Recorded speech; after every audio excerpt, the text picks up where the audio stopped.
Up next, we have Hopper's Cabin and 11. Ito pa isang pinaka-favorite kong character dito sa Stranger Things. Si 11. Sa series na to, puro mga bata yung bida, no?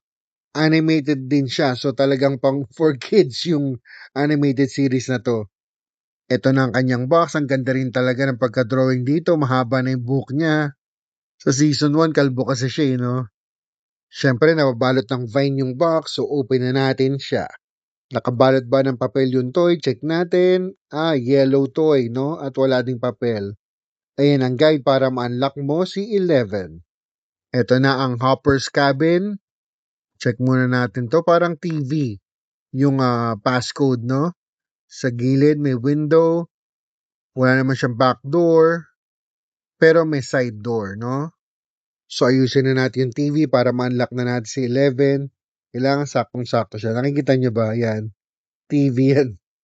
Old school TV na CRT pa. At labasan natin si 11. 11 is a mysterious, powerful, brave, and one of the strongest characters in the series. Madami na rin siya pinagdaanan pero kahit ganun, she keeps fighting to protect the people she loves. And syempre ang power niya, telekinesis. Super awesome. And of course, ang kumukupo sa kanya si Hopper. So Hopper's cabin became her safe space where she learned what family truly means.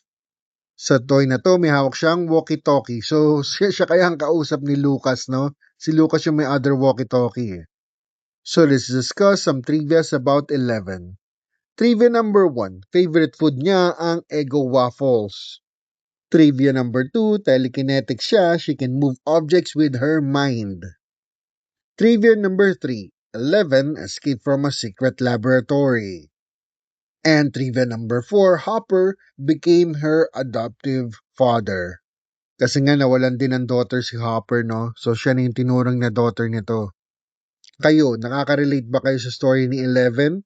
At gusto mo rin ba ng telekinetic powers?